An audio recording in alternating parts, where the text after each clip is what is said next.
Hindi talaga natin maiiwasan ng mga acne breakouts eh.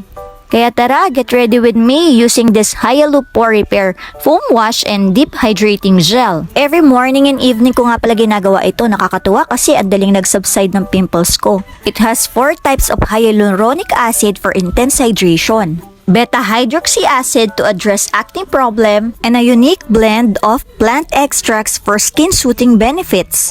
Kahit pea-size lang ang ilagay nyo nito, napakabula na.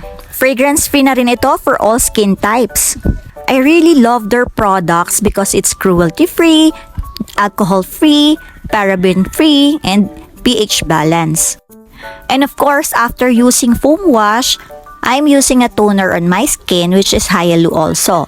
And then, lalagyan ko na nitong Pore Repair Deep Hydrating Gel nila. This Deep Hydrating Gel is formulated to help clear acne problems while making sure that skin is well hydrated.